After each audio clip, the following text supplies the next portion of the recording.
Right everybody, welcome back to the channel. You would have noticed there was no vlog yesterday. I'm just so busy editing.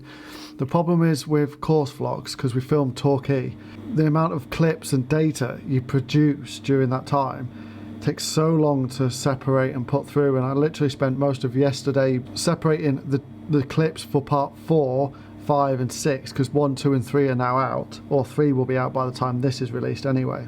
So I don't particularly want to just vlog me sitting there editing. It's pointless. So at the moment, because my computer is, I've got a 2015 iMac, it's not set up for Final Cut Pro X. Final Cut Pro X takes so much processing power, so much graphics power, that computer doesn't have it. But I've got a new laptop arriving today, a MacBook Pro, and I've upgraded it to better processor, better graphics card, so I can speedily do editing better, because they say time is money. For me, time isn't money necessarily. It's just time I'm editing isn't time I'm spending with Victoria, isn't time I'm at the shop, isn't time I'm working. I'm just sort of sat there waiting for clips to render. So it's not working for me. So I needed a new laptop. So that's coming. Should be able to get editing better. Should be able to get a vlog out and one of Dan's vlogs out, because of the editing for the Torquay vlog that is out now takes a while to render, because the amount of like clips and sort of speed ramps and things like that you put in it just takes ages to render. So it's taking so long to do. So the new laptop should power through that, so I can get clips, so I can get the vlogs out as well. I need to balance like the time with Dan and the time on this channel as well, so that laptop will help do that. So I just can't wait for that to arrive. But yesterday me and Dan played a course vlog around Whitsand Bay. That's my home course, so I invited Dan and Lester down to play on that. They got courtesy course from Andy, who's the pro there, he's a fantastic pro, really looks after the course and sort of lets me kind of do what I want, really, to within a degree. It doesn't let me just do what I want, but you know, it lets me film and stuff like that up there, which is really nice. So they came down, they had a great time. The views, they were loving the views, they loved the course, so that course vlog will be out in a few weeks. But one thing I noticed while playing with Dan, because I've played with Dan 9 holes before, but I've never played an 18-hole match with him, is how annoyingly accurate he is. Like, he just doesn't miss fairways. It's actually quite inspiring to watch, and it just gives you something to sort of aim for, because this is going to sound arrogant, but there's nothing Dan does that I can't do. It's just that Dan does it every time and I do it like twice a round. So I need to put more time into practice. And the one massive thing I've noticed between me and Dan is height. I get so much height on my shots compared to Dan, and that's where he's gaining distance on me. You know, I can outdrive Dan, but then he can outdrive me as well. It's a good drive for me outdrives Dan, but if I hit a high drive, I'm hitting it like 210, 220 yards. Whereas a good drive, there was a 360 yard par 4 and I was 30 yards off the green, because that was a good low penetrating drive.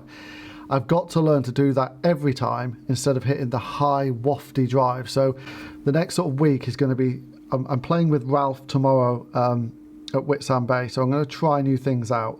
Just the difference in his ball flight to my ball flight is mind-boggling, and how accurate he is. And you know, putting for Dan is his strong point. He probably gains 4 shots on me easily with putting, compared to what I'm doing. He is just so accurate. It's good to play with people like that, because it puts your game into perspective of just how, when you think you're playing well, when you watch someone like Dan or watch someone like Lester, who's not as good as Dan, but arguably brilliant. He's a scratch golfer. It just puts your golf game into perspective. So I need to spend a lot of time low penetrating drives and get my ball flight down with my irons, just to gain that extra bit of yardage as well. So speaking of putting, X-Putt, I've just installed it. The plug came, the American plug, so I've just installed it. So today is going to be my little review of the X-Putt system, and see if it's any good for club fitting, any good for people who want to practice their putting to help you become a better putter. Because after yesterday, definitely something I need to work on is putting. Not going to give away the result. I've come away with things to work on, which is what arguably I need. I've not had a lesson with Dan since October, but every time I play with him, I'm kind of getting a lesson at the same time. He does give me hints and tips when we're playing, but just watching what he does, playing with better people, helps dramatically. So X-Putt time, let's go and see how good this system is. So this is X-Putt. What it is a mat on the floor with little lines on. And those lines line up to the camera, which picks the lines up.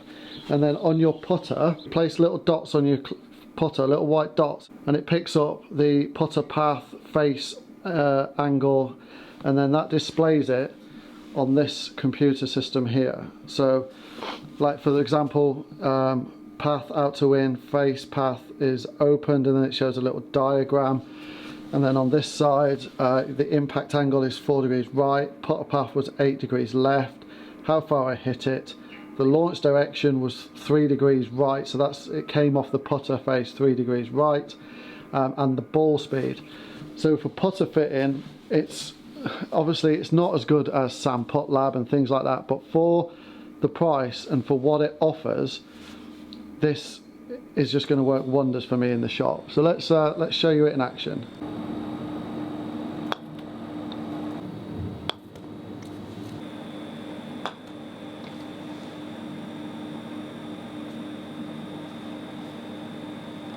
So this first one, I'm going to go massive into out path and leave the face open, so complete opposites of each other.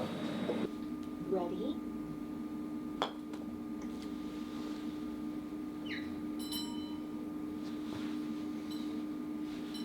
Right, and as you can see there, the path was out to in 8.3 degrees and the face was open 0.4 degrees. So it's picking that up, and the path it's showing is sort of all like this. So if I do the complete opposite,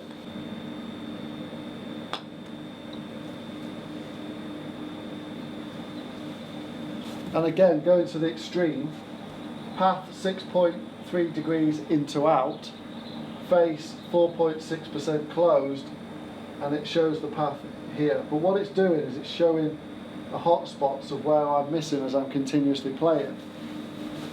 And then over here you do have the path, the distance, and then the ball speed as well, and the launch direction. So that started off 4 degrees left.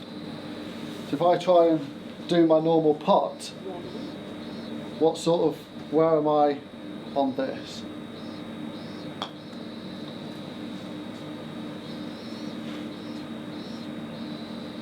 So a normal putt there is 0.8, on the camera, 0.8 degrees open and path into out, which meant that the launch, it started out 0.8 degrees to the right, so it's going to miss right, but you think 0.8 degrees here, by the time you take it up there, it's missing by a long way right. So by doing a fitting and getting the right fitter, if we can get that as close to zero as possible, then this launch direction can be as close to zero as possible. I mean, 0.8 isn't massive, but the path was 1 and 0.8. The closer you get that to zero, the straighter a putt is. So if I just try one more.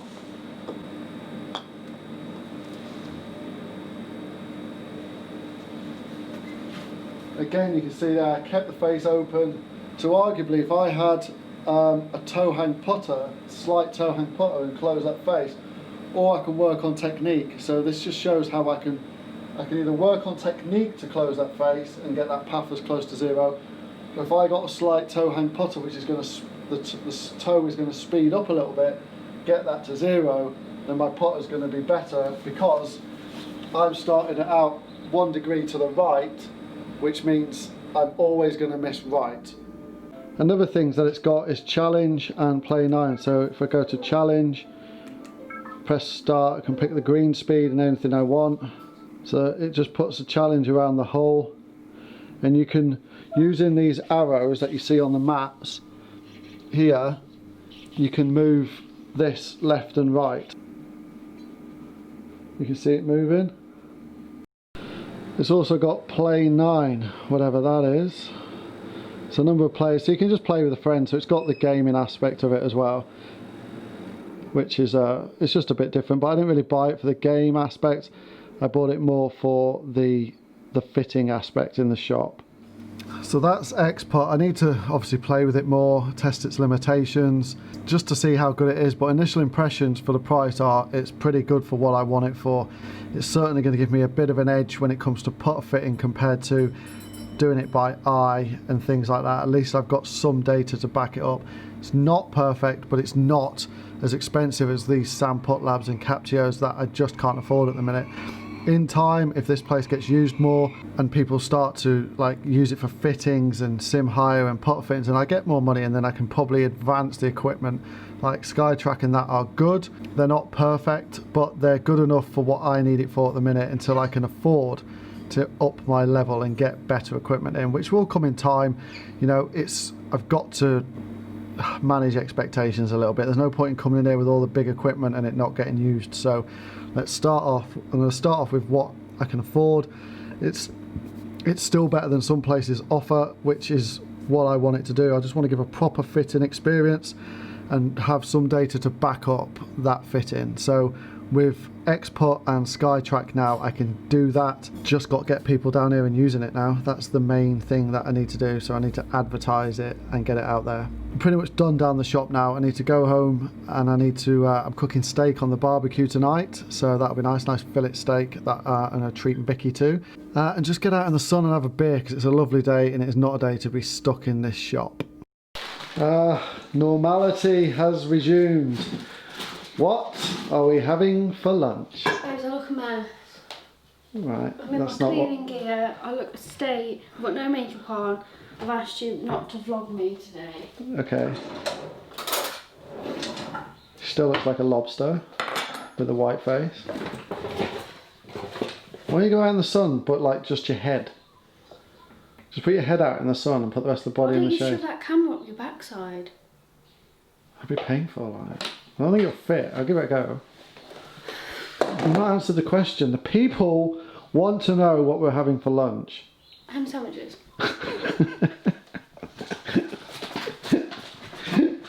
Now, is it the good ham or is it the ham you got from Asda because it wasn't the ham you wanted?